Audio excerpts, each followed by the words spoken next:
Olá, bom dia, sejam bem-vindos a mais um programa Ser Pleno com Rosane Fonseca. Hoje, num cenário completamente diferente, né? Diferente até do que foi o último, né? Que foi lá na Associação Médica de Goiás com o Dr. Washington. Hoje estamos aqui numa residência, né, na casa dos meus pais. A gente está gravando aqui, estou com a presença da minha sogra ali atrás, fazendo uma comidinha típica de Goiânia para apresentar para vocês. Uma mesa de café da manhã lindíssima, preparada por ela, com pão de queijo, rosca, bolo de milho, pão integral. E ao meu lado, não menos importante, a doutora Yara Fonseca, que é minha cunhada, e é uma honra muito grande tê-la aqui nesse momento para a gente conversar um pouquinho sobre educação, falar um pouquinho sobre como é que está o cenário da educação no nosso país, formação de professores, né, Yara? Falar sobre um pouquinho sobre cultura, né, a nossa cultura goiana aqui, como que a educação é vista em volta do país. E eu vou deixar a Yara dar um bom dia, mas logo em seguida eu vou fazer uma apresentação um pouco mais estruturada sobre quem é a Yara Fonseca. Bom dia a todos e a todas. Gostaria de cumprimentar todas as professoras mulheres negras, indígenas, mulheres brancas, que todos os dias, com intencionalidade de ensinar, se levantam, né? E se fazem presente nas escolas públicas brasileiras, nas universidades, né? Então, o meu bom dia para todas essas mulheres professoras que estão à frente da educação, não desprestigiando, né, todos os nossos meninos, mas é para dizer que a força da professora, da mulher, ela está presente na nossa educação brasileira e isso tem que ser lembrado. Então, bom dia a todos. A Yara, ela, além de ser, né, minha cunhada, é uma pessoa que tem um conhecimento muito vasto. Vou falar para vocês um pouquinho sobre o currículo dela aqui, para vocês terem uma ideia. Yara possui um currículo extenso e altamente qualificado. Ela é doutora em Políticas Públicas, Estratégias e Desenvolvimento pela UFRJ e fez pós-doutorado na prestigiada Universidade de Porto, em Portugal. Sua formação inclui um mestrado em Educação pela Universidade Federal de Goiás e 2 especializações importantes, em Psicopedagogia e em Avaliação Institucional. Atualmente, doutora Yara Fonseca é professora titular da Universidade Estadual de Goiás e atuando no programa de pós-graduação interdisciplinar em Educação, Linguagens e Tecnologias. Com vasta experiência na área da educação, ela é uma pesquisadora dedicada aos temas cruciais da educação superior, políticas públicas e, claro, o foco do nosso programa de hoje, a formação dos professores. Primeiro, obrigada por estar aqui. Que honra você estar aqui comigo hoje. Que bom que deu certo, né? Que bom. Em meio a tantas coisas, porque tem tantos eventos acontecendo aqui hoje, mas ela tirou esse tempinho para conversar com a gente. Antes da gente falar sobre a formação dos professores, eu queria que você contasse um pouquinho da sua história. Como é que foi chegar onde você chegou? A partir de que momento você se percebeu querendo fazer pedagogia, querendo ir para a área da pesquisa, da educação? Como é que foi isso para você? Então, vamos recordar, né, gente? Trazer as memórias aqui. Então, a educação chega de forma muito infantil ainda, né, nas brincadeiras, na cidade de Itaituba. Devo dizer a vocês aqui que eu tenho um grande apreço por todo o povo itaitubense, né, o povo paraense. Amo a cultura, a culinária, e é claro, o Rio Tapajós, né? Aquela beleza de rio. E é muito saudosismo pensar de início, né? Como que foi pensar a minha formação inicial. E ela se dá exatamente nessa condição do brincar ali à beira do Tapajós, uma brincadeira de criança, né?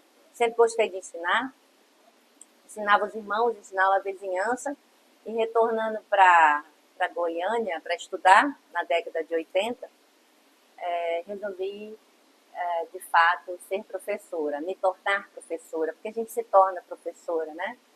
E logo após a conclusão do curso superior, aos 21 anos, retornei à cidade de Itaituba. E lá em Itaituba, inicialmente, fiz um concurso público. Na ocasião, nós tínhamos apenas 2 professores formados na década de 90, início da década de 90. Me lembro bem do nosso colega e amigo Luiz Otávio, eu, professor Yara, e o professor Luiz Otávio. E tinha uma graduação em pedagogia. Tínhamos uma graduação, uma formação em curso superior.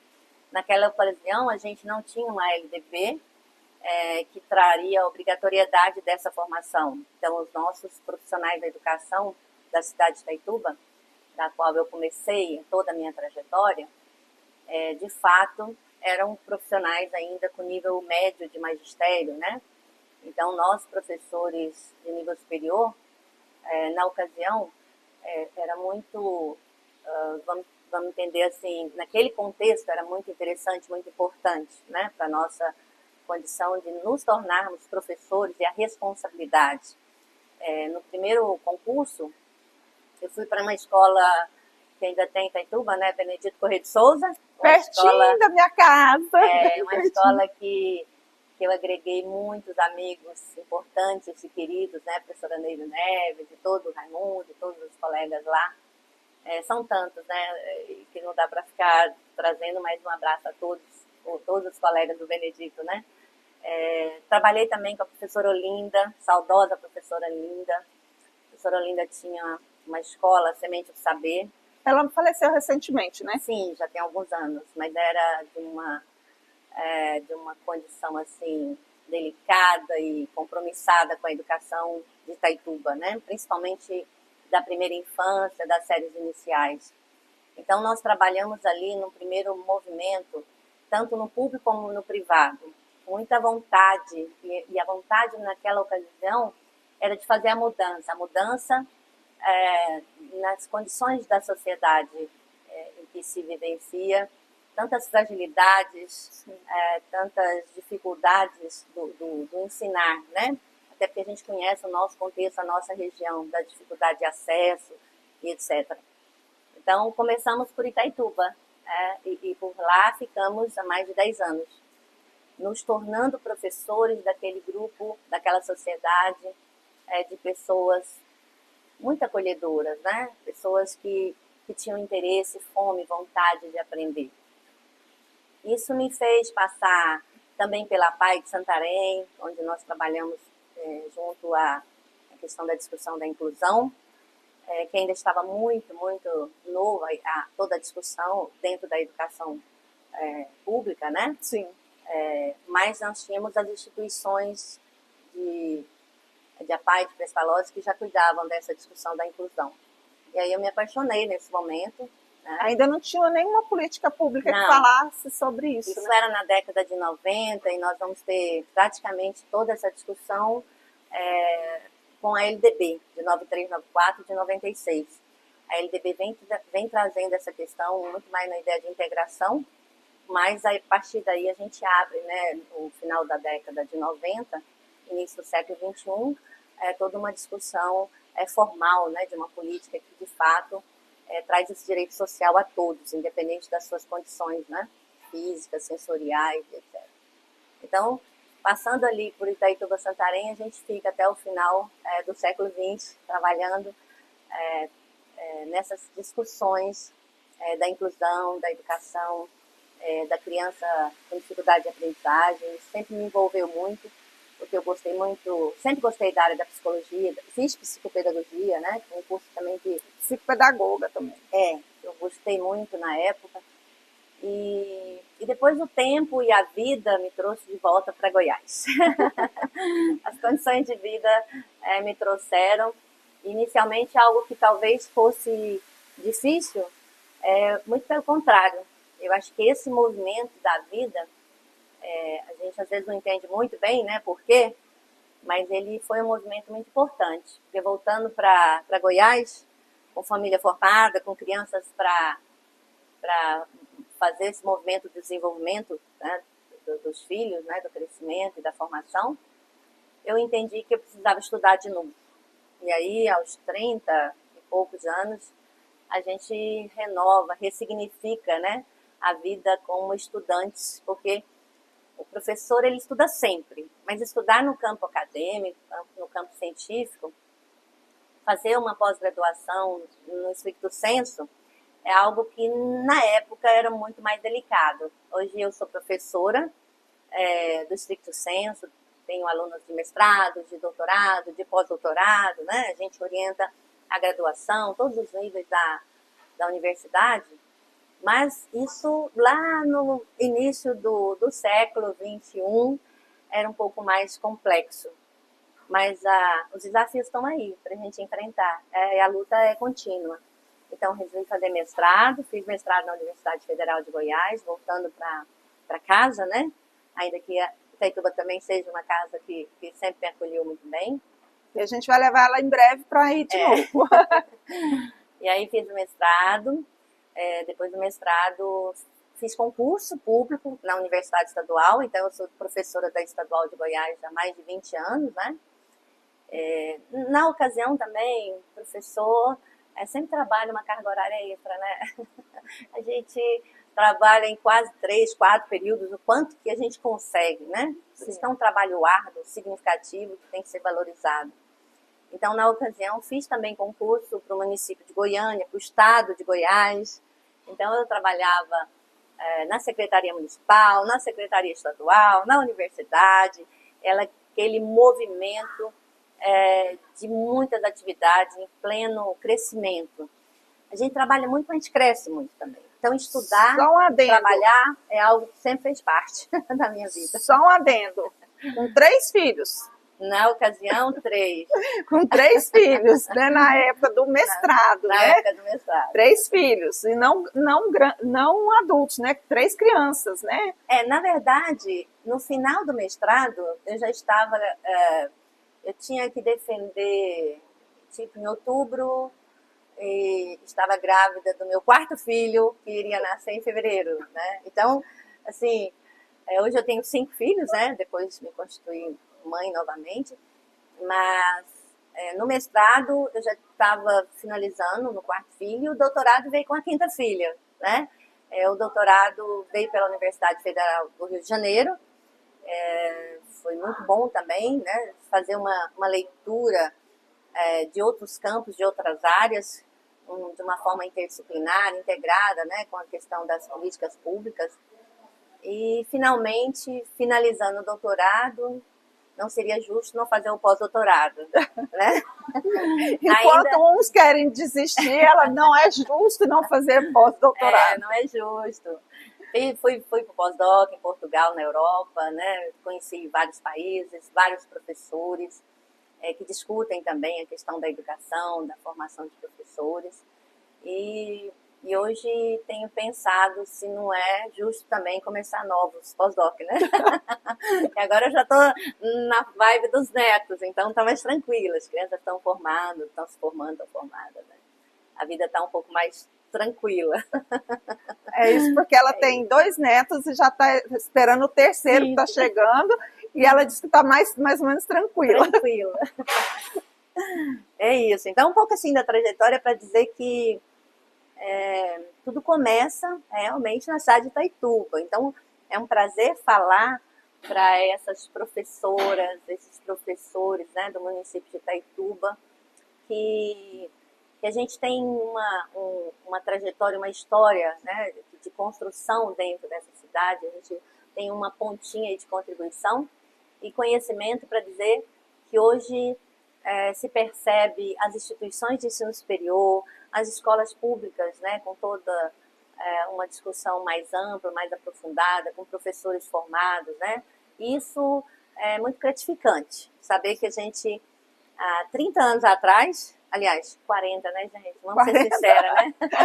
Vamos ser sinceras, quase 40 anos atrás, nós tínhamos uma realidade dentro de Itaituba muito mais frágil nessa questão da formação de professores, né? Na estrutura das escolas públicas. E hoje a gente tem, é claro, a gente ainda precisa, né, ainda continua a luta, a gente tem grandes avanços e é muito bom estar aqui falando para vocês. É muito bom ouvi-la falando sobre isso, né? Sobre como ela fez parte da história de Itaituba, né? E assim, eu que estou estou há pouco mais de um ano em Itaituba, de vez em quando as pessoas, você é de onde? Aí eu conto, você não mora aqui? Não, meu marido já morou. Quem é seu marido? É fulano de tal, irmã da Yara Fonseca. Meu Deus, você é irmã da Yara? Não acredito, como é que ela tá? Já teve gente me abordando na rua, porque descobriu que eu era sua cunhada, pedi para pegar seu telefone para falar com você. Pode passar o zap. Então, assim, para você ver que foi uma coisa que marcou Itaituba também, né? Não marcou só você, né? Mas marcou Itaituba. Itaituba tem uma história com você, assim como você tem uma história com Itaituba. Gente, eu vou precisar fazer um rapidíssimo intervalo comercial para a gente começar a falar um pouquinho agora sobre educação. Mas se vocês tiverem noção do cheiro que tá isso aqui, você não está entendendo. Olha, vou te dizer, minha sogra está ali atrás, Dona Lindalva. A gente vai para um rapidíssimo intervalo comercial e volta falando sobre desafios, falando sobre dificuldades, sobre educação no Brasil.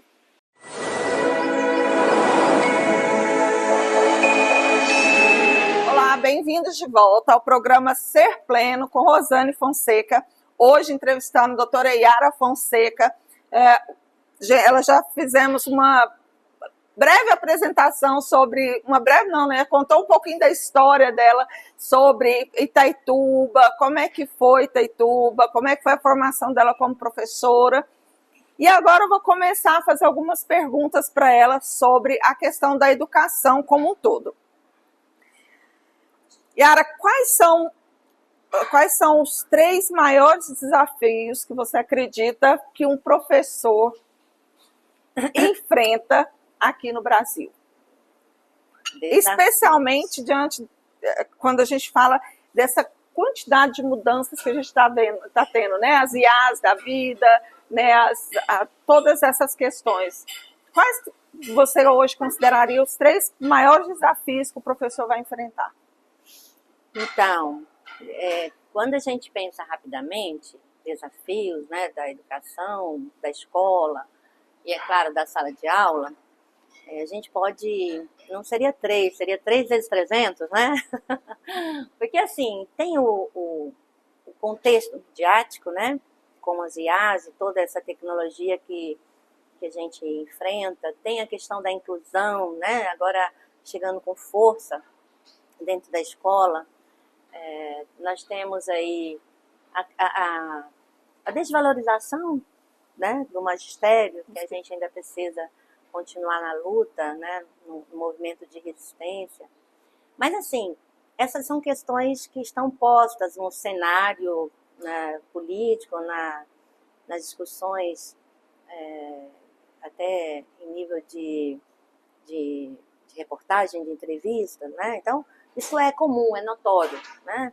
Agora, como professora, eu penso que um dos desafios que eu elencaria seria a questão do convite, né? Eu vou falar por que o convite, o aceite, né? Vamos pensar na figura do triângulo, em que a gente tem na base o professor e o aluno. E de um lado o professor que quer ensinar, de outro lado o aluno que quer aprender. E ali no topo tem o conhecimento. Então os interacionistas já propunham lá no século XIX, entendendo que o estudante, o sujeito é um ser ativo, é um ser dinâmico, capaz de aprender, né? E depois a gente tem também os teóricos do século XX dizendo que somos seres aprendentes, aprendemos sempre. Então, quando a gente consegue fazer o convite desse triângulo, desse, né, movimento em que o professor convida o aluno e o aluno aceita esse convite para acessar, para aprender aquele conhecimento, aí fica fácil. O processo de ensino-aprendizagem, essa relação cognitiva e afetiva, ela se estabelece com um pouco mais de facilidade. Quando você, enquanto professor, convida e o outro, enquanto aluno, aceita. esse é um desafio que tem estado muito presente nas nossas salas de aula, por conta desse contexto. Aí sim entra essas questões do contexto. Então, o aluno hoje, ele está muito envolvido, por exemplo, com as questões midiáticas, né? E a sala de aula talvez não seja tão atrativa, então o professor talvez não tenha tantos elementos, tanta tecnologia, porque o conteúdo, o conhecimento, ele precisa ser desejado, ele precisa ser, ele tem que ter envolvimento de ambos, né? Sim. É claro que há toda uma questão da gestão, da instituição maior, né? Mas essa relação da sala de aula é muito importante, né? Então, me parece que um dos desafios que eu elencaria, que está dentro desse contexto maior, seria esse desafio do aceite do convite. É o professor saber fazer o convite e o aluno aceitar. Porque a partir daí, o próprio Vygotsky vai dizer que eu, enquanto professor, eu saio do conhecimento real do aluno para o proximal. Então, ao arrastar, a fazer a mediação do conhecimento, de uma forma, é claro, interdisciplinar, crítica, né, dialogada, isso faz com que ele aprenda, que ele se torne um sujeito de autonomia do pensamento, né? Então, esse é um desafio que eu diria que ele tem sido, de fato, aí acho que um calcanhar ali dos professores, né? Porque o aluno, às vezes, chega dentro da sala de aula, ele está muito mais interessado em dar uma olhadinha no celular, nas redes sociais, né? E esse envolvimento com o conteúdo teórico-prático, às vezes ele fica um pouco a desejar. Fora a facilidade, né? Sim. Que hoje você joga um tema numa inteligência artificial ou no próprio Google e ele te dá tudo ali, né? Te dá tudo, mas aí é um risco, né? Sim. E é algo que a gente tudo tem... que nem sempre, né?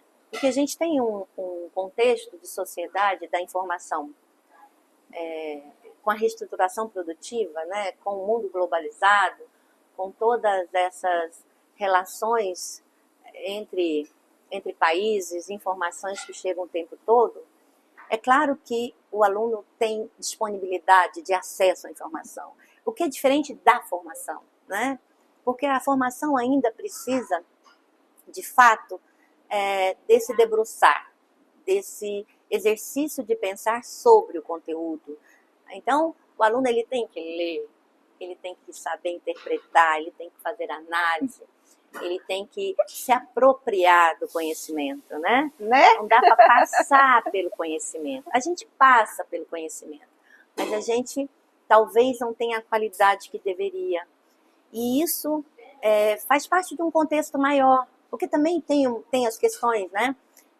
Vamos pensar que nós estamos num país da América Latina, nós somos países que, por alguns estudiosos, como Amsden, por exemplo, vai dizer que alguns países são restos, e aqueles que estão acima, que estão na condição do capital, dos países de primeiro mundo, são aqueles que definem as condições dos menores, vamos pensar.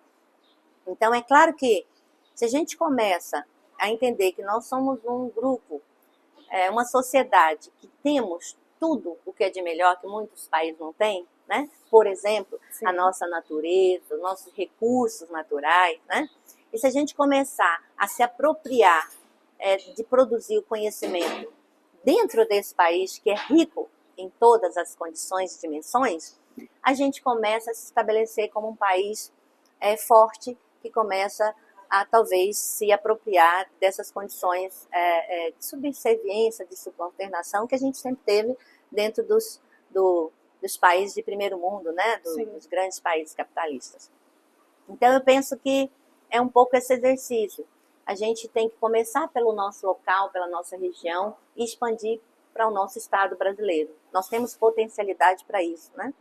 Mas para isso a gente pode começar dentro da sala de aula, nos debruçando sobre a apropriação do conhecimento. O Piaget fala, né? Assimila, apropria, acomoda, estabiliza, equilibra o pensamento. E aí o pensamento é contínuo, porque a aprendizagem humana, ela se dá até o fim dos dias. A gente está sempre aprendendo, mas aprendendo com consistência, com coerência, né? A gente precisa pensar que Nós temos um povo brasileiro que tem feito isso, tem se apropriado, mas que a gente pode fazer muito mais. E a sala de aula é um espaço de transformação. Eu acredito que, ainda que a gente tenha aí políticas regulatórias, né, fiscalizadoras, como as grandes avaliações, a gente tem, ainda assim, um espaço de ruptura dentro da sala de aula. Porque na sala de aula é você, professor, com os seus alunos. E a intencionalidade do conhecimento, a forma como você vai lidar com o conteúdo, com o seu currículo, isso vai fazer toda a diferença, né? Então, acho que o desafio primeiro é esse, é de fazer o convite bem feito, para que esse cognitivo e afetivo se estabeleçam de uma forma ali interligada, indissociáveis, né?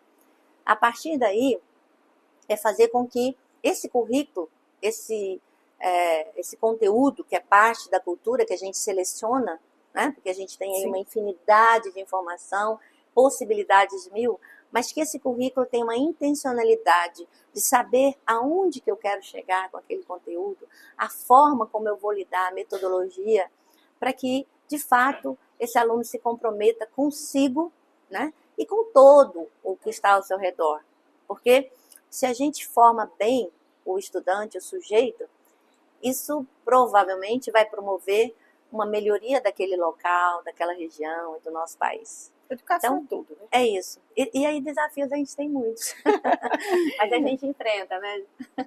Pensando nisso que você falou, Yara, desses desafios, né, de ressignificar, né, a educação, a sala de aula, é justamente isso que a gente fala, né? Como é que o professor vai se reinventar, né, nesse momento? Um reinventar, um readaptar? O que você fala quando você fala em... Você fala sobre...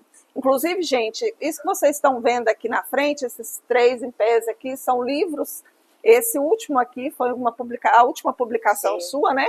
Aqui são parcerias que ela faz, aqui são livros de autoria da doutora Yara, e que ela fala justamente desse tema da formação dos professores. E formar professores hoje, eu imagino que seja muito mais desafiador do que formar professores lá na sua época, ou não? Então, assim, na ocasião, quando eu me formei, aos 21 anos, era interessante, né? Porque essa formação superior, ela não era obrigatória e praticamente não se tinha professores formados, principalmente... Era o magistério, né? Era o magistério, né? Então, o que a gente tinha na ocasião eram profissionais muito destemidos, corajosos, né? Com muita força de vontade, e que eu acho que ainda se fazem presente, porque ser professor é esse exercício contínuo, diário, né, gente? A gente tem que acordar todos os dias e esperançar, né, como diz o Freire, né? Esperançar no sentido não de esperar, mas de se movimentar, de ir atrás, né? De fazer o movimento, né? No sentido de fazer diferente. Então, isso é próprio da nossa condição, aqueles que assumem com compromisso e responsabilidade, e eu penso que naquela ocasião a gente já tinha esse envolvimento. Isso, acho que é meio inato, né? Não vou dizer que é sacerdócio, tá no a missão, sangue, né? Mas a gente se constitui, de uma certa forma, com um compromisso tão delicado, tão cuidadoso com o outro, porque a gente está formando o outro que é humano, e a gente precisa humanizar esse outro, né? Então, naquela época, me parece que talvez fosse até um pouco mais fácil, porque todo esse contexto que nós vivemos hoje, me parece que ele vai, aos poucos, trazendo também esses elementos da desumanização, né? Eu digo isso porque a gente vê tanta violência o tempo todo, a gente abre os jornais, as revistas, né? A própria TV, e a gente vê reportagens cruéis de pessoas, de jovens, e até de crianças que passaram pela escola, né? Que vivenciaram em algum momento essa condição da escolarização, e são pessoas que você olha, mas como conseguiu fazer isso? Sim. Mas é um humano que fez com outro, que também é humano, né? Então, acho que esse é o primeiro movimento. é da gente, enquanto professores, humanizar o outro. É claro que a gente precisa profissionalizar. Eu trabalho na universidade e eu lido com a área das humanas, das sociais aplicadas, e eu sei que é importante uma formação profissional de qualidade, né? Com todas as competências e habilidades que estão propostas nas políticas. E a gente não está desfazendo disso em nenhum momento. Mas eu estou dizendo que a gente também precisa formar para essa condição do humano. Porque nós temos uma sociedade hoje que os professores, como que eles vão fazer, né? Para estar na sala de aula com segurança, com tranquilidade. Porque até isso também, de vez em quando a gente tem receios, né? Dependendo do espaço, do local, da região, o professor também precisa estar ali atento. Olha só, gente, a escola é um lugar de acolhimento, é um lugar de prazer. É importante você estar lá. Troca, né? Porque você tem troca de aprendizagem, tem troca afetiva, tem relações sociais de amizade, né? Então, é esse o espaço que a gente precisa manter, consolidar, enquanto espaço de afeto também, de aprendizagem. Então, o professor hoje, para ele estar nesse contexto, como que ele vai se virar, né? Você perguntou como é que ele vai fazer, vai se ressignificar. Eu ainda penso que seja pela leitura teórico-prática, né? Pela praxe, pelo exercício contínuo, pela do realidade. acesso ao conhecimento, né? Nós temos hoje a própria LDB, em que diz que nós precisamos e nós temos o direito da formação, tanto inicial como continuado, né? Artigo 62, 66, alguma coisa assim.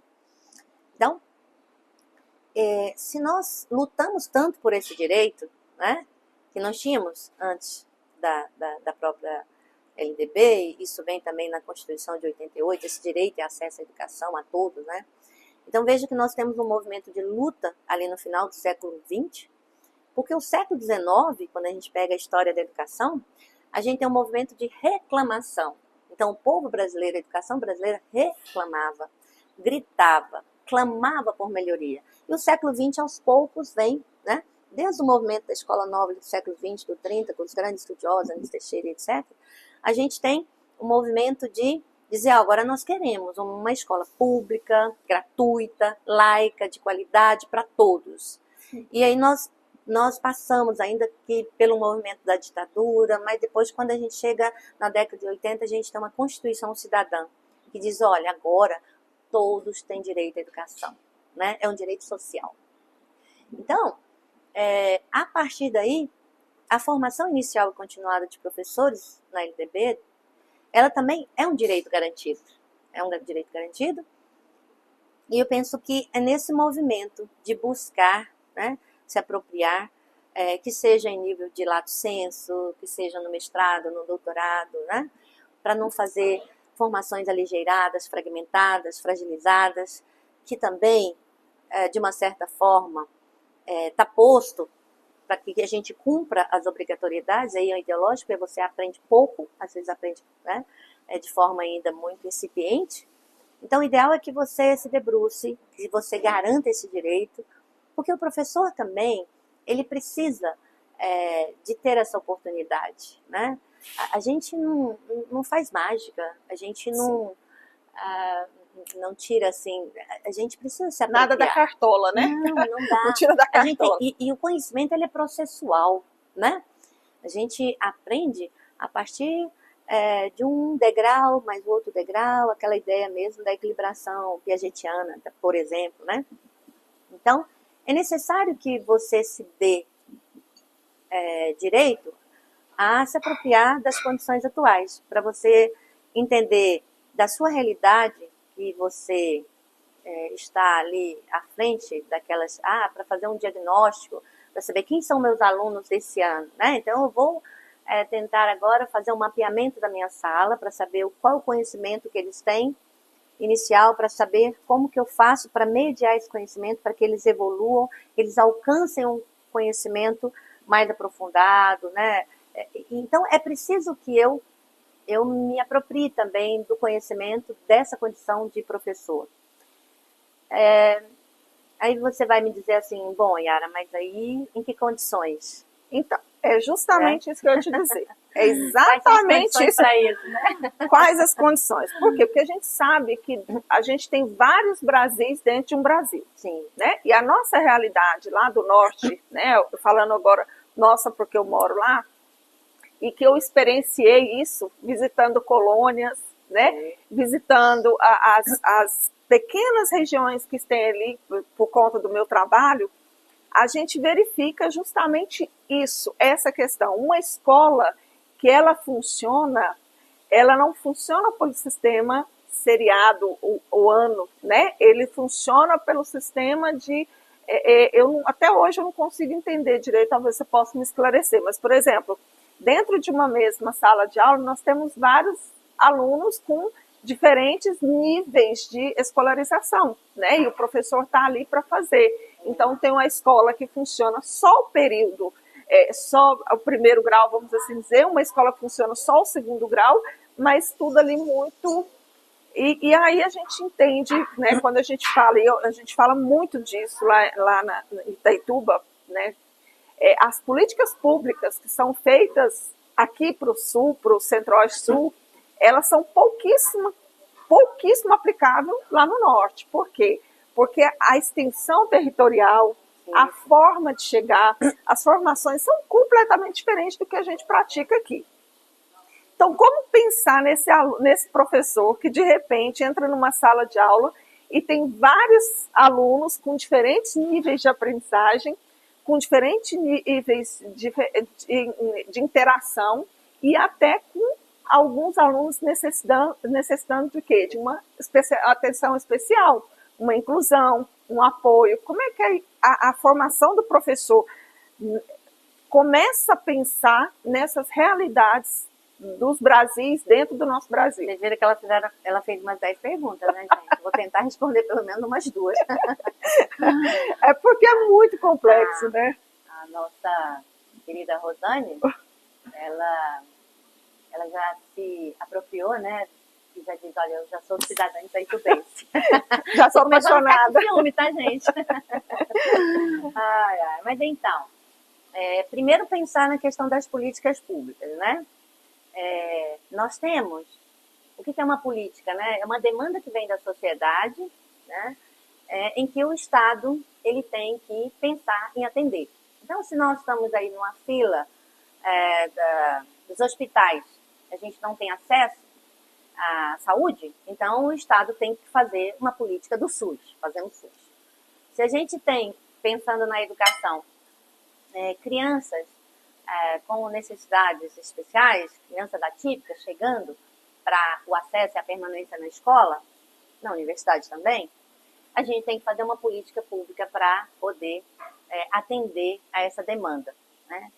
Então, a política pública, quando ela é pensada, ela é elaborada, ela é feita por aqueles que estão à frente dessa, vamos dizer assim, dessa discussão, que são os especialistas, que têm expertise, né, para pensar uma política. Só que, quando se vai implementar, os atores de ponta, aqueles que ficam à frente, e aí pensando numa política para uma educação brasileira, quem está à frente claro, tem muitos gestores, aqueles que estão à frente como coordenadores, mas quem está ali na ponta é o professor. Sim. E aí, quem vê a realidade de cada um... Quem vivencia é o professor, né? Então, se a gente pensasse assim, na década, por exemplo, Goiás, 99, a gente tem a política da inclusão, a escola inclusiva.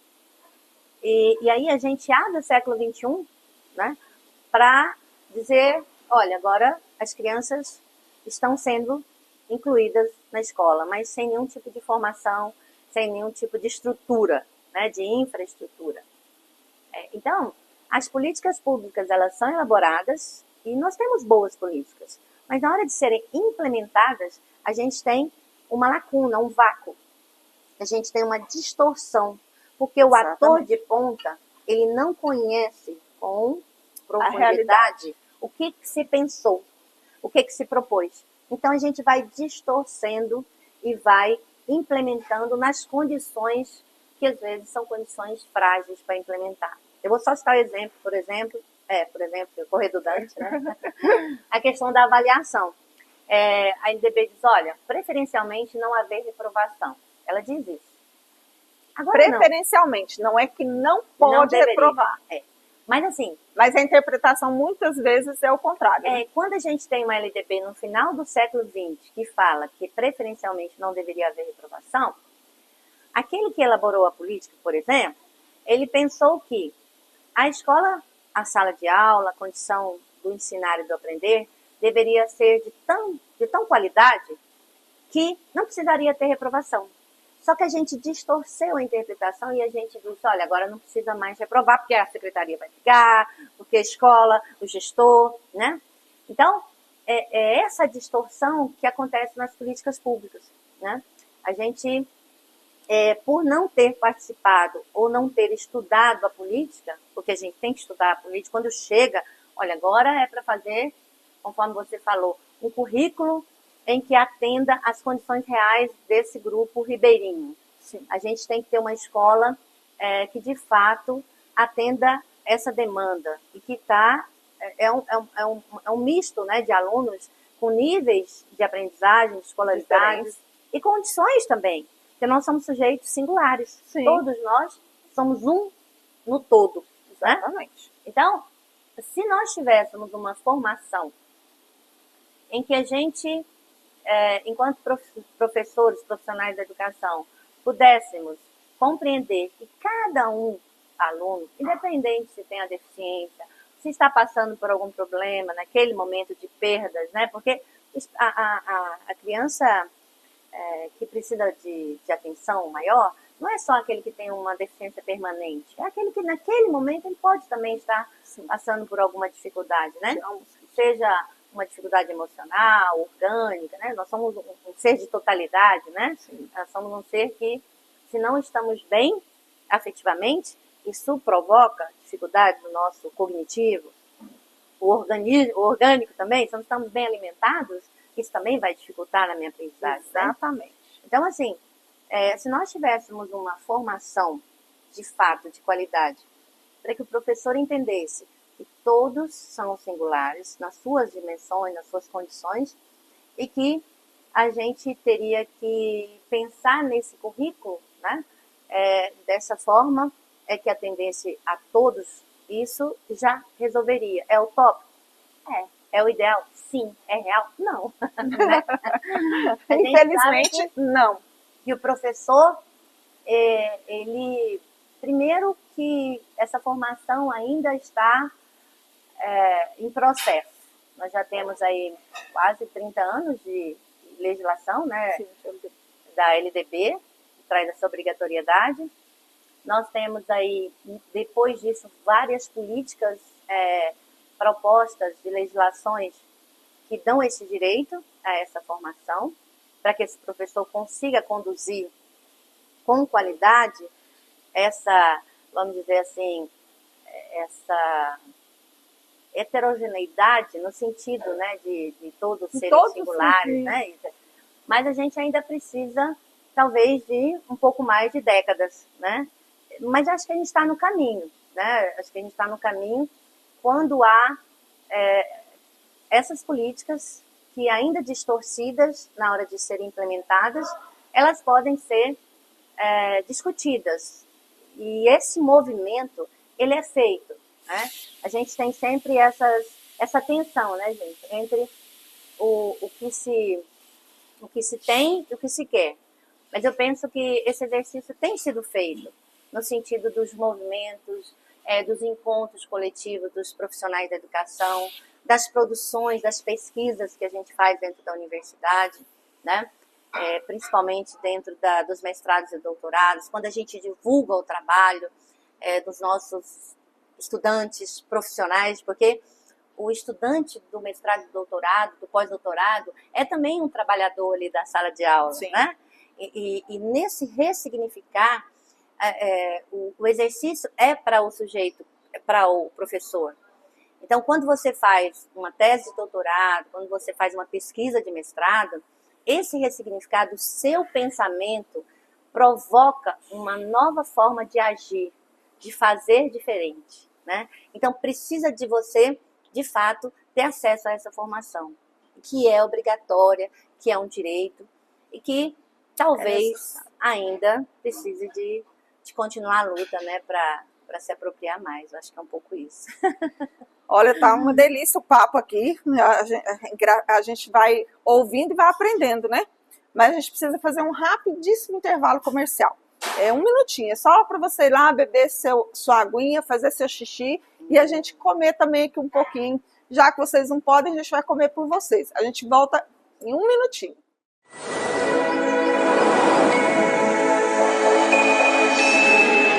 Olá, bem-vindo de volta ao programa Ser Pleno com Rosane Fonseca. Hoje, para quem está chegando agora, que perdeu o primeiro e o segundo bloco, estou aqui com a doutora Yara Fonseca, pós-doutorado, pós-doc em educação, falando um pouquinho sobre educação, sobre os desafios da educação, sobre formação de professores, sobre políticas públicas para a educação.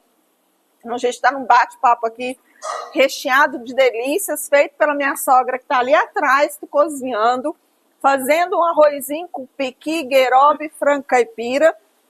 E isso aqui que está aqui em cima, também foi tudo ela que fez. Um bolinho de milho, um pãozinho natural, uma rosquinha que está aqui, uma rosquinha. Aí tem um pãozinho de queijo, uma pamonha, um queijinho.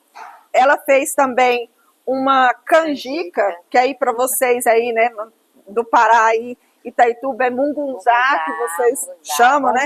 Ou mingau de milho também, que chamam mingau de milho lá. Então a gente está aqui com chá, café e estamos batendo papo. E a gente está falando o tempo todo sobre, a gente falou no bloco anterior, justamente sobre a dificuldade que os professores enfrentam, né? Nessa diversidade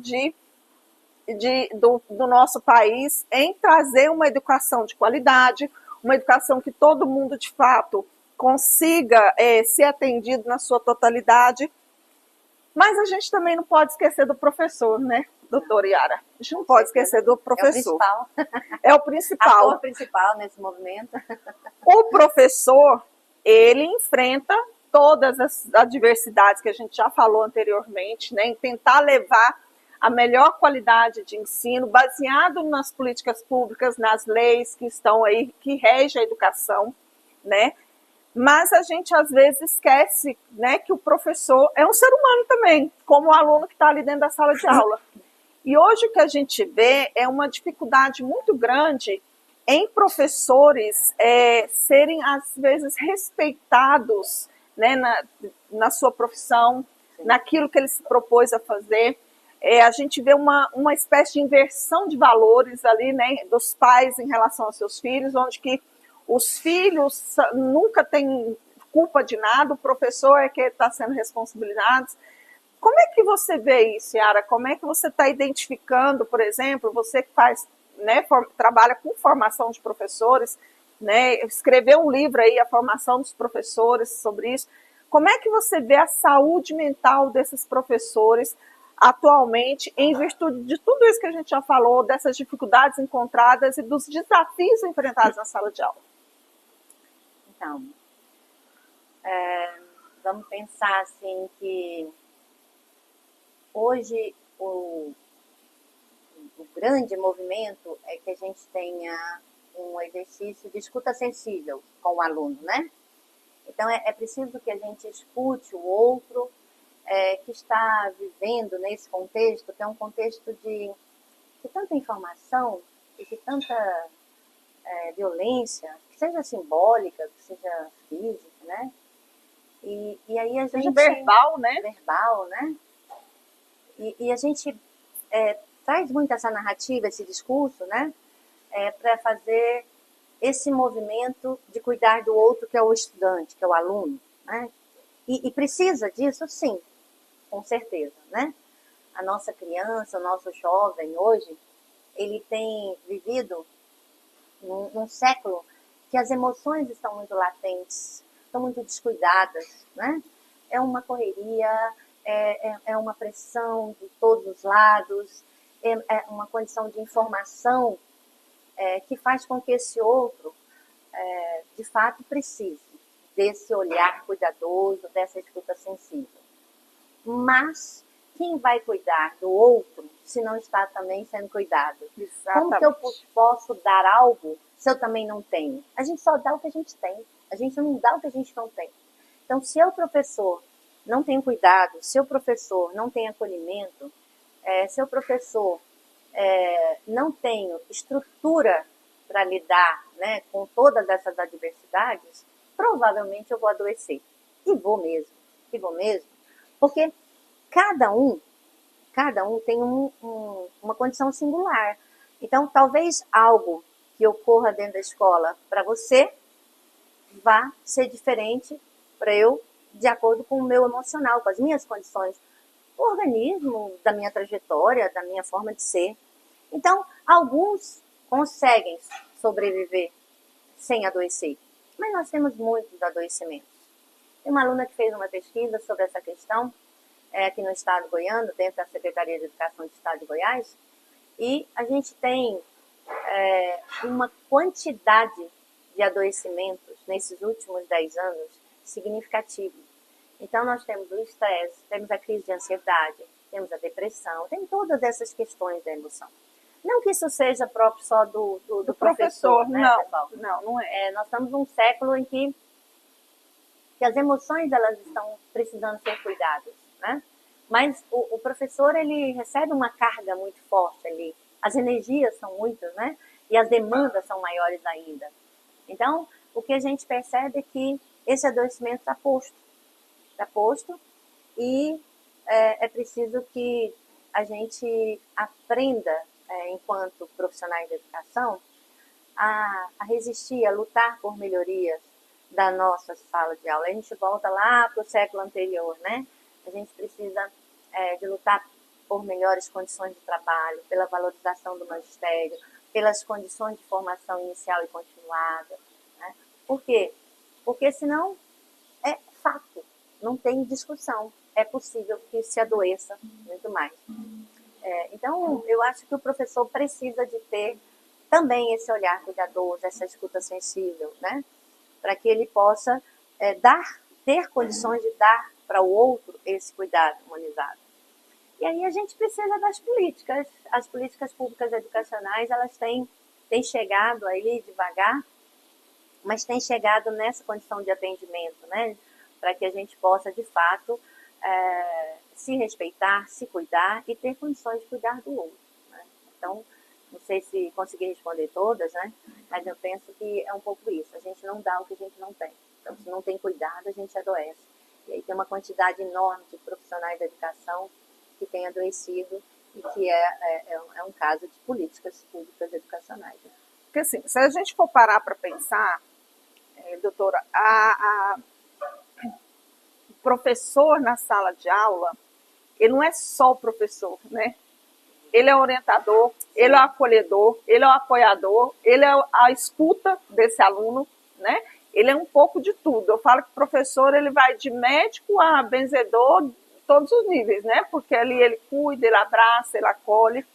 Mas não deveria. E não deveria, né? Mas ele está ali. Por quê? Porque também ele é ser humano, né? Sim. Porque ele também é ser humano. E às vezes ele acaba trazendo para si coisas que ele não precisaria trazer.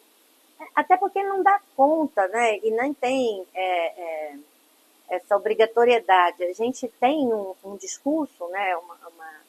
uma narrativa de que o professor, ali no início do século XX, com todas essas reformas da educação internacional também, né?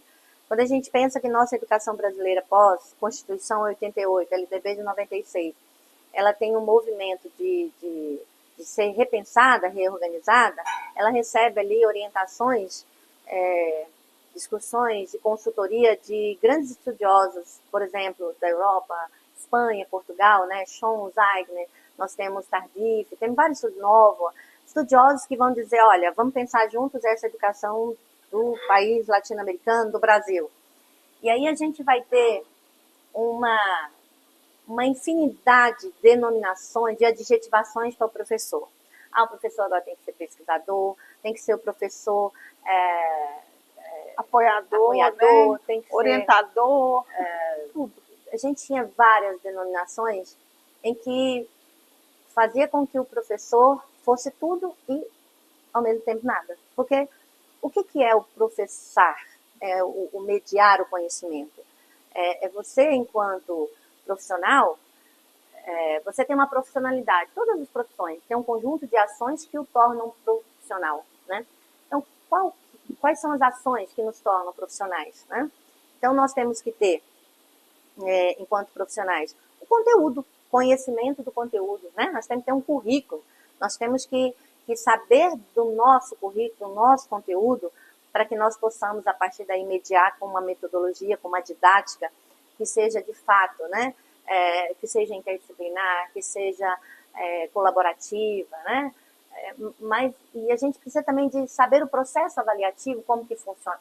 Essas são ações da nossa profissionalidade.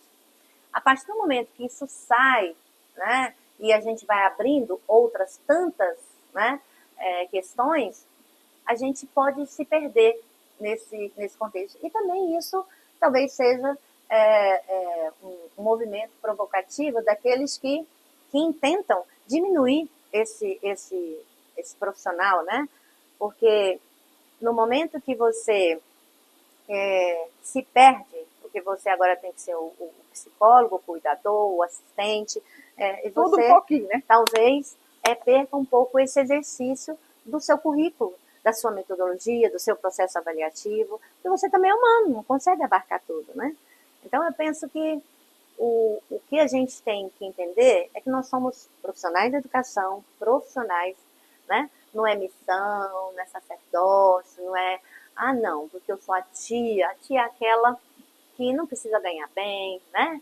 Que pode cuidar, e nós somos profissionais, como todas as outras profissões que têm respeitabilidade, né?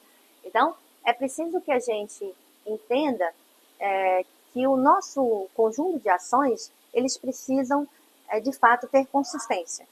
E essas outras adjetivações a gente vai retirando. Isso não quer dizer que a gente não humanize o outro, que a gente não tem que ter afeto pelo aluno. Isso na nossa profissão, na área das humanidades, né? Essa relação objetividade e subjetividade está posta, né? Nós lidamos, o nosso objeto de estudo é o outro, que é humano. A subjetividade que nós temos, ela invade a do outro. Então, esse movimento afetivo, ele é mais do que natural na nossa profissão. Não temos como fazer como biólogo, né, que vai lá, pega a planta ou o animal, estuda ali no microscópio, não tem nenhum tipo de sentimento, de cuidado. Não. Nós olhamos a criança e olhamos ela na totalidade. Na sua totalidade, olhamos aquilo que ela traz da sua casa. O que ela tem de trajetória, o que ela tem de interesse, né? Então, quando o professor olha o sujeito, o aluno, ele busca olhar na totalidade, nas emoções, nas condições de vida, condições sociais, econômicas, políticas, né?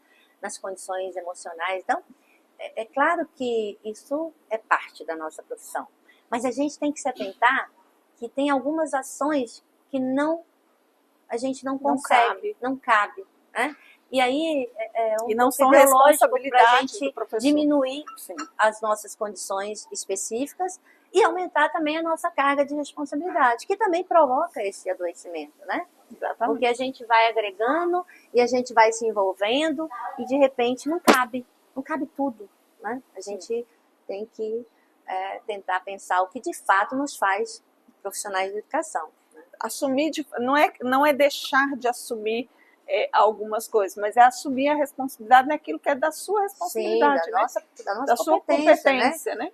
Da nossa condição de ações que nos fazem profissionais, né? Exatamente. Então, assim, se fosse uma outra profissão, você é psicóloga, terapeuta, então quais são as suas ações primeiras? É cuidar da subjetividade, das emoções daquele que chega até você para fazer a terapia, para cuidar dos sentimentos que estão ali embaraçados, conflituosos, né? E qual que de fato, quais são as nossas ações? Então, são essas. De pensar um currículo, né? Um currículo que seja um currículo que tenha condições de consistência teórico-prática, metodologias didáticas que possa fazer essa mediação com qualidade, né? Um processo avaliativo, conforme a LDB diz, né? Processual, contínuo, formativo, né? Porque às vezes a avaliação chega com força ainda, com aquele terror, aquele receio. Então, dizer para aquele que está sendo avaliado que o processo avaliativo é um processo formativo, é processual, é contínuo, não é para trazer o terror. Então, são esses elementos que a gente tem que se ocupar, não é se preocupar, é se ocupar deles, né? Porque senão a gente fica entrando nessa lógica de que nós temos que ser de tudo um pouco, e não somos, né, às vezes. Não dá para ser. Não dá para ser. Somos humanos, imperfeitos, estamos em busca, claro, de sempre nos atentar ao que for melhor para o outro, né, que a gente está humanizando, está formando, mas é claro que a gente também precisa de ter essas ações específicas, delimitadas, para a gente trabalhar com consistência. Penso que é um pouco isso. Pensando nisso, você acha que as secretarias de educação, de um modo geral, não só aqui de Goiás, mas vamos pensar, você acha que elas estão preparadas para atender esses professores que estão adoecidos? Você acha que elas estão... Então, preparadas? Assim, a gente tem visto, e isso é uma condição que provavelmente está em todos na verdade, os estados. o que eu quero dizer, sem te cortar, mas já cortando, né? Sim. O que eu quero dizer é o seguinte... Cunhada, né, gente? Tem profissional para isso, tem psicólogos, né? Para ouvir psicólogos numa quantidade necessária para ouvir esses professores que estão adoecidos, que estão precisando de ajuda, que estão precisando de orientação? Então, quantidade necessária, claro que não, né, gente? Eu estou na Universidade Estadual de Goiás e eu desenvolvo um trabalho lá de pesquisa e de extensão já pós-pandemia.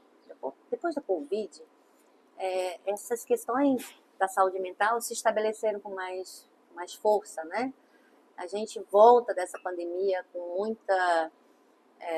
muitas dores, com muitas mágoas, né? Com muitas questões aí que bagunçaram as emoções de todos nós, né? Então, a gente tem um projeto de pesquisa, projeto de extensão da universidade, em que a gente faz esse movimento de acolhimento. É claro que esse movimento, a gente tem uma equipe, um assistente social, uma psicóloga, uma pedagoga, alguns pesquisadores e alguns poucos alunos, né, que fazem esse movimento de sensibilização, de instituir uma cultura, né, do cuidado do outro, seja professor, seja aluno, né, aquele que é a comunidade acadêmica.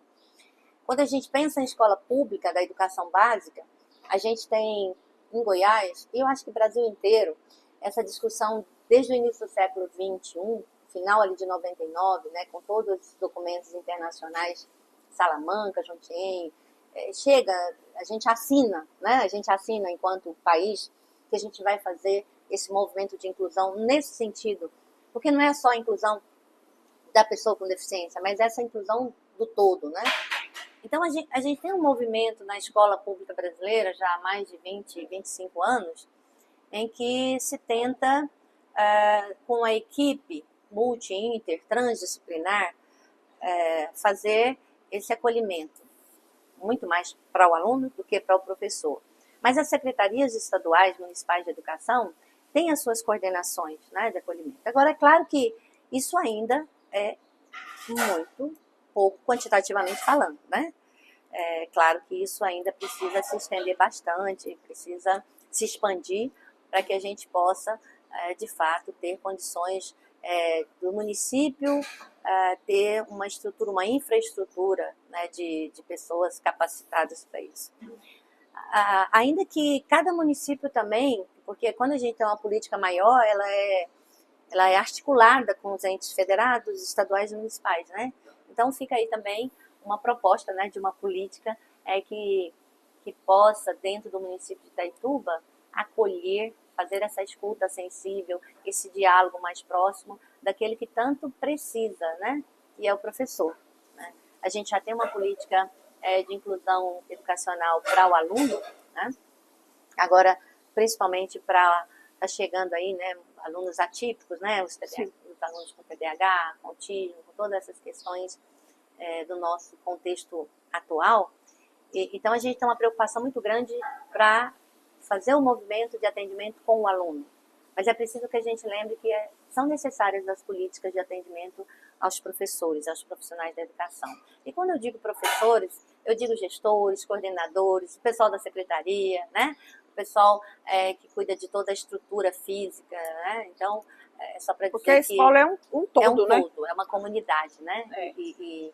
É claro, não é só que o professor, a gente fala falando professor, de todo mundo. mas a gente está falando aí na condição de profissionais da educação, né? Então, me permita dizer isso. Na verdade, acho que o mundo não estava preparado para essa quantidade de adoecimento mental que a gente está vivenciando, está presenciando, e principalmente tratar de educação, né? De falar de doença mental na educação, porque a gente fala de doença mental em todas as outras esferas, mas a gente se esquece que o professor também adoece, né? Gente, vocês estão escutando esses barulhinhos aí atrás? E o cheiro, vocês estão sentindo? É o cheirinho, vocês estão sentindo? Tem um barulhinho ali atrás, tem uma pessoa circulando ali. É um almoço que está sendo preparado, típico daqui da região, que é um arroz com piqui, gueroba e frango caipira. Já está pronto. Quem está preparando é a minha maravilhosa sogra. A honra que eu tenho de tê-la como sogra, e eu sei que ela tem a honra de me ter como nora, né, sogrinha? Estão vendo, né, gente? Então, ela agregou a família inteira para fazer o programa para o município de Itaituba. Isso. Isso é um luxo. É um luxo, ó. Minha cunhada pós-doc aqui, você acha que eu vou perder essa oportunidade estando em Goiânia? De jeito nenhum. A gente vai para um rapidinho intervalo comercial. É o tempinho de você de novo ir lá beber sua água, fazer seu xixi e voltar para o próximo bloco.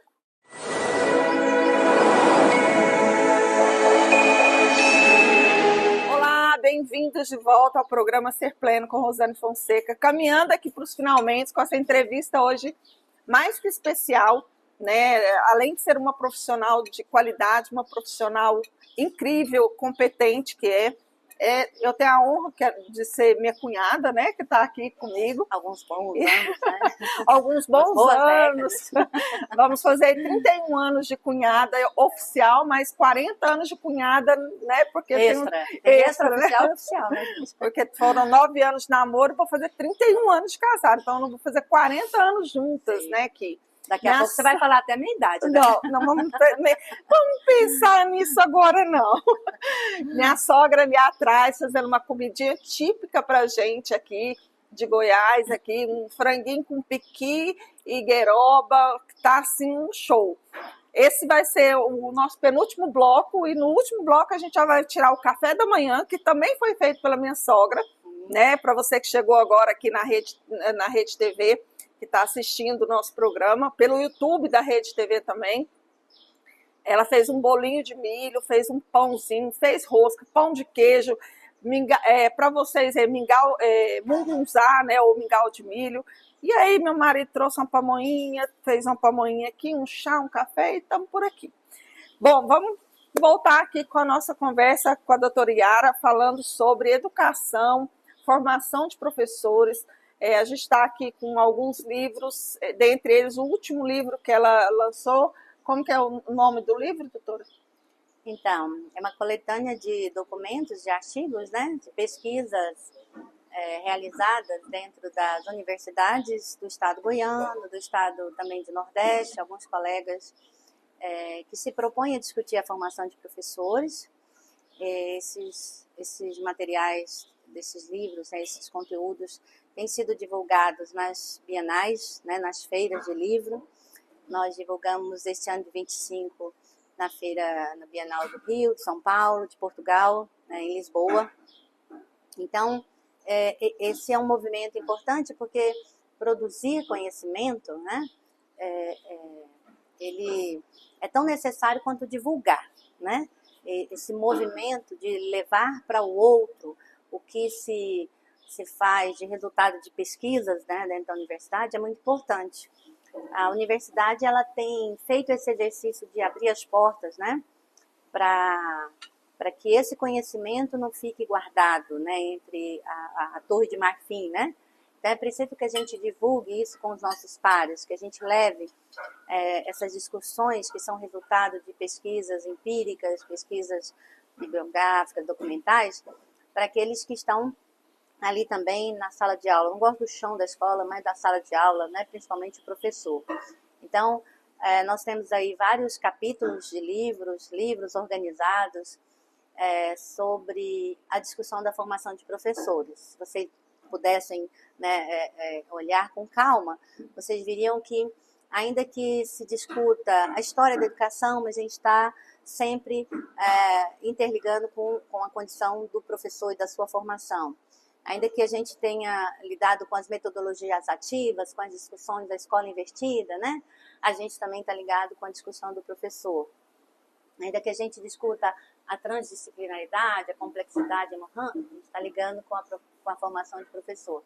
Então, a ideia é a gente ter um foco, um objeto de estudo para discutir. E aí é central a formação de professores. Então, aqui são discussões que a gente faz dentro do nosso grupo de pesquisa. Eu tenho um grupo de pesquisa que eu coordeno na plataforma do CNPq, chama GPFORP, né? Ele está vinculado ao programa interdisciplinar em Educação em Linguagens e Tecnologias da Universidade Estadual. E nesse grupo a gente tem uma rede de colaboradores, de pesquisadores, que discutem a condição do professor. E temas atuais, temas que são necessários ser pensados, discutidos, divulgados. Por exemplo, né, a questão da inclusão, que é algo que nesses últimos 20 anos tem, né, batido ali na nossa porta, né, para a gente pensar sobre, discutir sobre a questão das tecnologias emergentes, as TICs, né, a questão das metodologias ativas, a aprendizagem invertida, todas essas questões aí que têm chegado e que a gente precisa discutir. E agora as IAs da vida, né, pessoal? De como que a gente vai regular, como que a gente vai mediar a formação do outro com tanta possibilidade de acesso, ainda que a gente saiba que não tem condições, né, de um conteúdo consistente, né, mas a gente tem aí uma IA que promove facilidades e que também promove riscos para a questão da formação do estudante. Benefícios temos, mas também malefícios temos que nos preocupar. Então, essas discussões, elas permeiam a condição do professor em várias possibilidades de interlocuções, né? A gente faz interlocuções com vários colegas pesquisadores da Universidade Estadual, da Federal, das universidades particulares também. E o que é mais interessante é que isso também está muito articulado aos profissionais da educação básica. Nesse momento, nesse contexto, a minha proximidade são principalmente com os professores do Estado de Goiás, da Secretaria Estadual, da Secretaria Municipal. Então, fazer esse movimento de diálogo entre a educação básica e a educação superior é o exercício que a gente tem feito nesses últimos 20 anos na universidade, enquanto pesquisadora da área de educação. Então, depois, se alguém quiser, depois você leva uns para sortear, para abrindo lá. Eu vou levar alguns livros para fazer um sorteio lá com os meus telespectadores, né? Porque é um livro que traz uma experiência, não só, como você disse, daqui da região de Goiás, mas de vários outros estados, e que serve como exemplo, como orientativo, né? Como formação mesmo, né? Para a gente falar de educação no Brasil como um todo. Pensando nisso, né, que você acabou de falar das IAs, né, que a gente está aí de novo nessa história das IAs, né? IA, fake news, hoje é tema em todos os momentos, né? Como é que você acredita que os professores podem, qual que é o papel do professor, qual a participação desse professor nessa identificação, por exemplo, de um aluno que está se perdendo em relação às IAs, que é aquilo que a gente falou nos blocos anteriores, né? Do risco dessas IAs, porque, como você disse, tem que ler. Não adianta vai sair um trabalho perfeito ali, mas o que você leu daquilo? O que você compreendeu daquilo? Né? E eu digo isso, eu não estou falando só de formação de professor, mas formação de um profissional como qualquer. Hoje a gente vê profissionais aí de todas as áreas, da área da saúde, da área de humanas, da área das exatas, se formando por meio de IAs, né? Existe até memes dizendo assim, nossa, que alegria que eu tenho, que orgulho que eu tenho de mim mesmo, de ter me formado, ter feito uma graduação sem estar na era da IA. Até as emoções, né, estão invadindo, as IAs estão invadindo até as emoções, relacionamentos afetivos, né? Exatamente. Como é que é? Como é que o professor lida com isso? Qual o papel do professor? Como é que ele lida com essa questão ética, sim, né? A questão ética, a questão do plágio, a questão de uma série de outras coisas. Então, primeiro a gente tem que pensar naquela primeira ideia, né? De que nós temos ações que nos fazem ser profissionais da educação, que são obrigatórias, e a gente tem que fazer, de fato, um convite consciencioso, politizado, de reflexão para esse aluno, para que, de fato, ele possa assumir a sua condição de estudante, né? Porque, assim, se a gente for pensar nas IAs, outro dia eu estava com uma monitora, algumas alunas que fazem parte do grupo, eu disse, gente, eu quero que vocês façam esse trabalho tudo de TCC aí, para ver se tem plágio, se tem IA. Professora, nós estamos o dia todo, e o que a gente percebeu é que as IAs também se protegem, e talvez algumas não vão dizer se é plágio ou não. Então, assim, a tecnologia, né, esse movimento não só de IA, mas de todos esses artifícios, essas ferramentas, porque são ferramentas, né? As TDIC são ferramentas que a gente deve usar, elas precisam ter a capacidade do raciocínio humano para que, de fato, elas possam ser usadas com tranquilidade, né, com qualidade. Então, esse exercício de dizer, olha, como que a gente vai filtrar isso? Primeiro que o professor, ele vai ter que aprender a lidar e conhecer essas ferramentas, assim sim, como tantas outras que chegaram, né? Eu sou da época do mimeógrafo. Mimeógrafo, do que sai aquele cheirinho de álcool. Do stencil, do álcool. Do álcool, o cheiro do álcool. Depois veio a Xerox, a copiadora, olha que avanço. E hoje são os PDFs, na universidade, os meninos não querem mais comprar livro. Eles querem os PDFs para fazer as leituras e os estudos. E os PDFs de preferência resumidos. As IAs que resumem, né? Isso. Que fazem o exercício. Então, a grande questão, me parece que esse exercício de dizer aos nossos estudantes da importância de você se apropriar do conhecimento teórico-prático com profundidade. De você dizer dessa corresponsabilidade, desses valores morais e éticos que um grupo social precisa, né, se consolidar, precisa fortalecer. É dizer de que contexto é esse, quem sou eu dentro desse contexto, como que eu faço parte desse contexto, quais são as questões que me envolvem, como eu me relaciono, como eu me aproprio e como que eu vou ter uma condição de pensamento autônomo, que seja uma forma de eu me conduzir nesse contexto, né? Então, esse movimento que a gente tem, no meu entendimento, né, que fazer, porque dizer que a gente vai conseguir superar todos os plágios, fake news, que a gente vai romper com toda essa tecnologia que está chegando, não vai, ela está posta, não tem mais retorno, né? Agora a gente tem que se preocupar com uma formação ética, uma formação decente, que faça com que o outro se entenda como humano e que somos os únicos seres da natureza que raciocinamos. Sim. Né? Somos únicos, nós somos parte da natureza, mas nós nos diferenciamos porque nós temos raciocínio cognitivo. Então, é fazer com que esse aluno se aproprie da sua condição de formação e ele, de fato, entenda que é uma ferramenta que eu devo usar, mas eu devo saber usar. Sabedoria. E não desfazer da possibilidade da minha aprendizagem, como sujeito histórico, como sujeito político, como sujeito autônomo, emancipador e tantas outras questões que é necessária. Porque se a gente não faz isso, se a gente fica só ali à margem, o Heráclito tem uma alusão à questão do rio, né? Vamos lembrar, ninguém entra 2 vezes no mesmo rio, aquela água não é a mesma, né? E aí é um pouco esse movimento. Cada vez que você aprende, cada vez que você entra naquele rio, você é outra pessoa, é outro sujeito, quando você se apropria do conhecimento.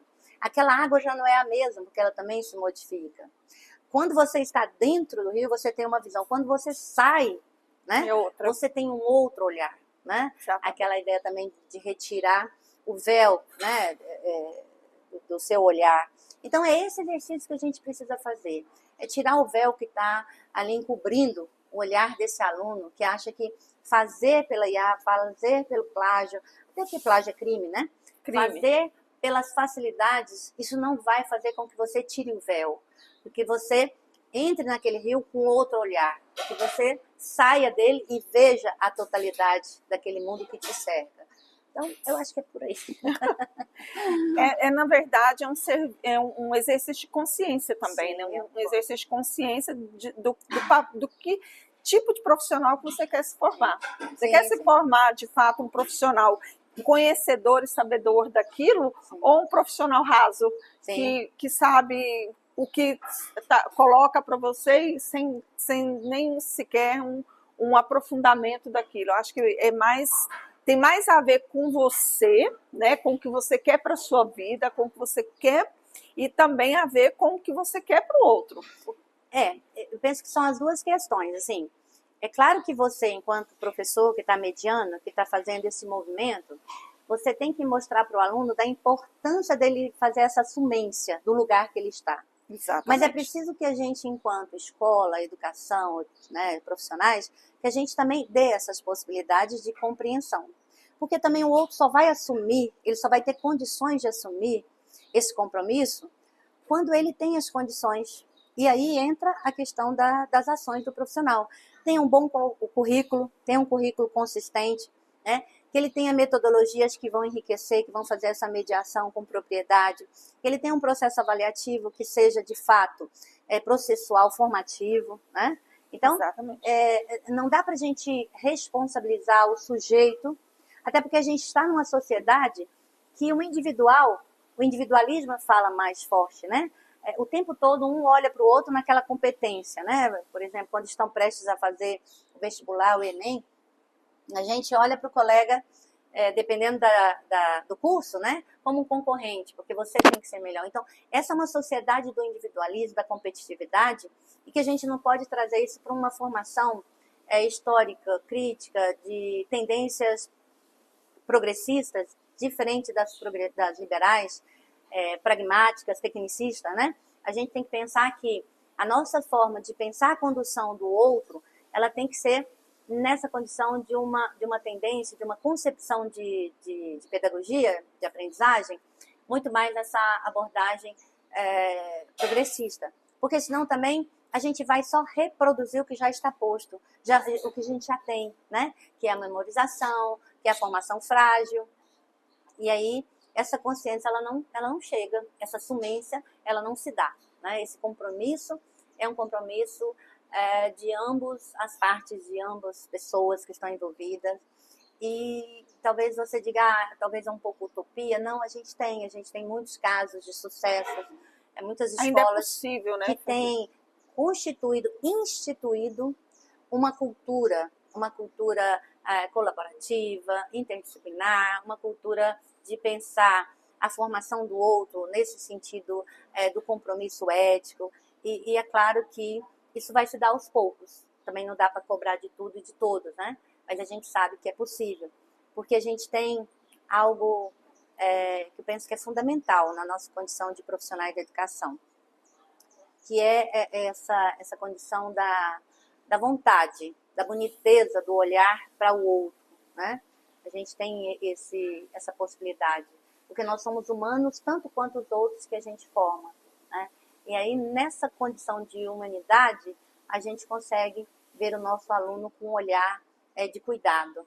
Então, eu penso que é possível sim, mas não é fácil. É um caminho, é um processo. Não é fácil. Eu sou professora também, né? E eu vejo assim, essa dificuldade que a gente tem em que, às vezes, a gente pega um trabalho, a gente lê o trabalho, a gente sabe que aquele trabalho foi todinho feito ou na IA ou é plágio total. né? A gente consegue perceber isso. Sim, sim, sim. E A às gente vezes conhece o aluno, a gente conhece a linguagem, o discurso, a fala, né, pessoal? Porque a criança, para ela ter um desenvolvimento do pensamento, né, da cognição, começa pelo simbólico, pela fala. E aí a gente vai desenvolvendo ali no decorrer da sala de aula uma forma de lidar com o outro, e na sua condição de discurso, de fala, você sabe exatamente a potencialidade, o nível de conhecimento, né? Exatamente. E aí quando vem tudo pronto, assim, então, pronto, e aí? Tipo, caiu, fez um pirlim-pim-pim, caiu tudo, não é bem assim. Ou então, por osmose, a gente pega aqui, encosta e não, vai entrando, vai. Não é, a gente tem que sabe. ler, tem que estudar, tem que sentar ali, tem que ler tudo. Dói coluna, dói aqui, dói a cabeça, mas é esse exercício que faz com que a gente tenha um grupo social que consiga se conduzir e não seja conduzido pelos outros, pelos grandes, né? Então, até o globo é assim, né, gente? A questão da colonialidade, né? Não precisava ser assim, podia ser assim, a gente podia estar ali em cima, mas não. Há uma condição de colonização que ainda se faz presente. E aí até a figura simbólica do globo terrestre é que a gente está aqui embaixo, mas a gente pode subir, manter ali em diversas posições. Aí vai depender, por exemplo, do nosso currículo, da nossa cultura, né? Quando aquilo que eu falei, né? Eu acho que depende, isso está nas mãos da gente, né? Está na mão do formação do professor, da formação, mas não adianta eu ter um professor bem formado, um professor bem capacitado, se eu, como aluno, não tenho interesse em ser diferenciado. Eu ser só mais um no meio da manada ali, né? Então, faz todo esse processo. E quando o aluno ele começa a aprender e ele começa a entender da capacidade, da possibilidade dele abrir essas vendas, esses olhares, gente, isso é tão significativo. Eu falo isso porque eu vivo isso todos os dias com os meus alunos de mestrado, de doutorado, de pós-doutorado. E eles falam assim, professora, parece que eu estou vendo com outros olhos algo que eu não conseguia ver.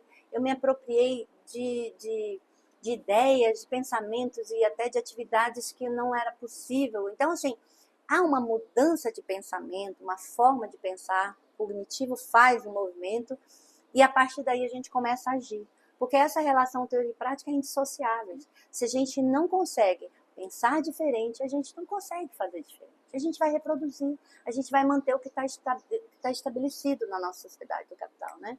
Então é preciso que a gente faça essa ruptura. E aí, é esse exercício. Ler, estudar, compreender, analisar, discutir, dialogar, problematizar. É esse o exercício que eu acho que o professor consegue, aos poucos, aí, rompendo com todas essas questões que são ferramentas. E que virão outras. E que a todo tempo vai nos desafiar. Assim como veio na época o Google, né? Sim. Como veio o Google, agora são as IAs. A gente viveu isso também já. Sim, sim. E eu sou prova viva disso que ela está falando. Quando eu resolvi fazer meu mestrado, eu só não desisti por ela. Porque chega num ponto em que você se sente a pior pessoa, assim, em termos de inteligência, né? Você acha que você não sabe nada, você começa a escrever, você acha que não sabe nada. E chegou num ponto que eu estava fazendo especialização e mestrado, tudo ao mesmo tempo, né? Uma loucura tudo, também, né? Fiz, e ela veio e falou, não, você chegou até aqui, nós vamos junto e vamos terminar, e nós terminamos juntos. Ela me ajudou demais, meu cunhado Jorge também me ajudou demais, mas assim, quando a gente concretiza, finaliza esse processo, a gente vê como a gente é capaz, mais capaz até do que a gente imagina. Né? Nós somos seres aprendentes, aprendizes de aprendizagem, e esse é um movimento contínuo. E é importante a gente se dar conta disso, né? Enquanto estudantes, agora para os estudantes, né? Nós somos capazes de aprender o tempo todo e aprender com consistência, né? Fazendo articulação entre a teoria e a prática. Por que eu estou aprendendo matemática? Para lidar com as questões, né, do mercado, do mundo do trabalho. Então, quando eu começo a fazer essas relações, eu começo a me sentir autônomo, emancipado nesse sentido do pensamento. E aí, quando isso se faz presente, a gente começa a agir, a desenvolver as nossas ações com muito mais propriedade. né? E isso faz bem também para o afetivo, né, gente? Quando você se sente capaz, quando você se sente em condições de enfrentar todos os desafios que aparecem a todo momento, isso nos faz mais fortes enquanto sujeitos e depois enquanto grupo, né? Então, eu acho que é um pouco esse desejo que a gente tem.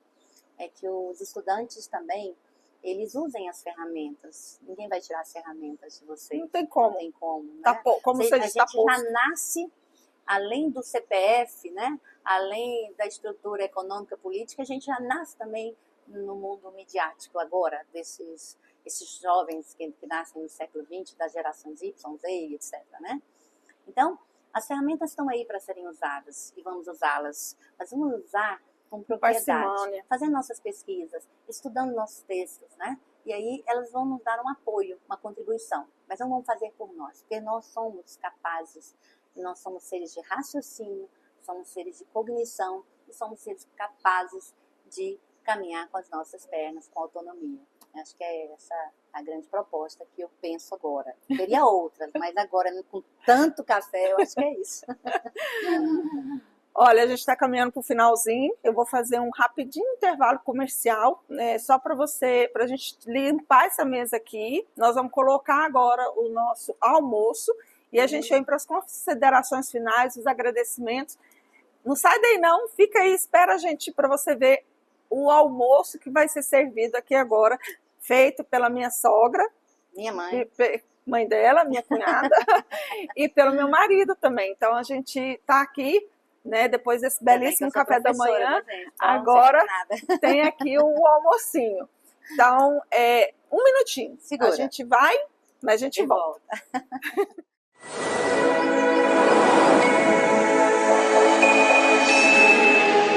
Bem-vindos de volta ao programa Ser Pleno com Rosane Fonseca. Nosso último bloco chegou. E chegou recheado de maravilhas aqui da culinária goiana. Nós temos um arroz com piqui, que a minha cunhada vai se servir, a doutora Yara pode começar a servir. Até que enfim, né? Já vou deixar ela servir enquanto eu vou falando. Um arrozinho com piqui. Aqui a gente tem um franguinho com gueroba e um angu de milho verde. Eu não sei como que no Pará chama angu. É angu não, né? Acho que é creme de milho, né? Em São Paulo, polenta, né? Chamam polenta. Eu ainda preciso saber. Quem souber aí, essa parte me diz aí. Eu também vou ficar devendo. Eu não sou muito boa de cozinha. Olha, um franguinho caipira, feito ali pela minha sogra, que tá ali nos bastidores ali atrás, ali, ó. Fez. Delícia. E o anguzinho também preparado com exclusividade para a gente encerrar a nossa entrevista de hoje. Antes dela começar a comer, eu ainda vou torturar ela um pouquinho. Ela vai fazer as suas considerações finais, seus agradecimentos, e aí eu vou fazer os meus agradecimentos também, para a gente marcar um novo encontro, assim, falando sobre outros temas. Fica à vontade.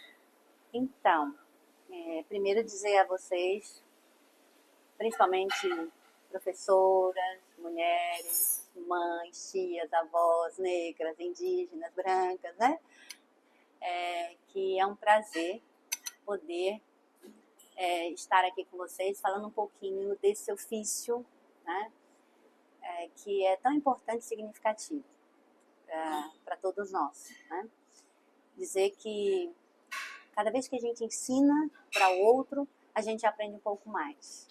Então, que é bom que a gente ensine o outro, porque com certeza a nossa aprendizagem vai aumentar, né?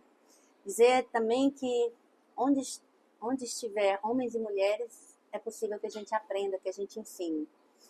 Então, que nós tenhamos essa força, essa coragem, mas que também nós tenhamos resistência, luta por movimentos de melhoria na nossa profissão, né? Que a gente possa se empoderar, que a gente possa buscar, né, condições melhores para o nosso magistério. E dizer que a vida tem alegria quando a gente tem prazer nas nossas atividades, né, no nosso exercício profissional. Então, que todos possam se sentir alegres nesse exercício profissional, ainda que a gente tenha que ter a luta, mas que a gente possa se sentir decente, digno dessa profissão, porque de fato é uma profissão que tem uma significância muito, no meu entendimento, né? É muito importante para o nosso grupo social, para as nossas crianças, para os nossos jovens. Então, meu abraço fraterno, saudoso, no nosso Rio Tapajós, né?